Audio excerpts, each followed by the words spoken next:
வணக்கம். ஆகாஷ்வாணி புதுச்சேரி செய்திச் சுருக்கம் வாசிப்பவர் ஸ்ரீவித்யா ஸ்ரீனிவாசன். குடியரசு துணைத் தலைவர் திரு சி.பி. ராதாகிருஷ்ணன் நாளை முதல் 2 நாள் பயணமாக இலங்கை செல்கிறார். தனது பயணத்தின் போது திரு ராதாகிருஷ்ணன் இலங்கை அதிபர் திரு அனுரகுமார திசநாயக்காவை சந்தித்து உரையாட உள்ளார்.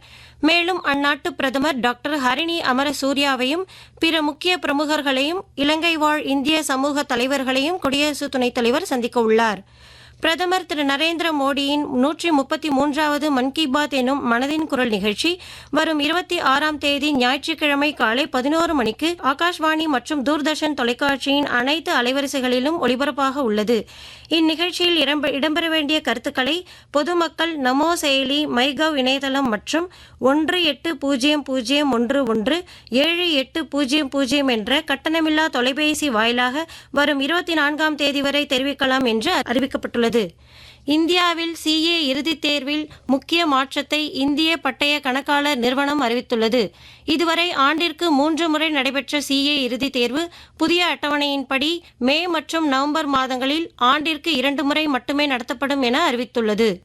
புதுச்சேரி காவல்துறையின் சார்பில் பொதுமக்கள் தங்கள் குறைகளை அதிகாரிகளிடம் நேரடியாக தெரிவிக்கும் மக்கள் மன்றம் நிகழ்ச்சி காரைக்காலில் இன்று நடைபெறவுள்ளது.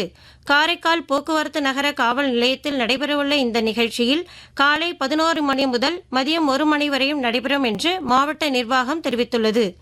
IPL கிரிக்கெட் தொடரில் அகமதாபாத்தில் உள்ள நரேந்திர மோடி மைதானத்தில் நேற்று நடைபெற்ற போட்டியில் குஜராத் டைட்டன்ஸ் அணி 5 விக்கெட் வித்தியாசத்தில் கொல்கத்தா நைட் ரைடர்ஸ் அணியை வென்றது.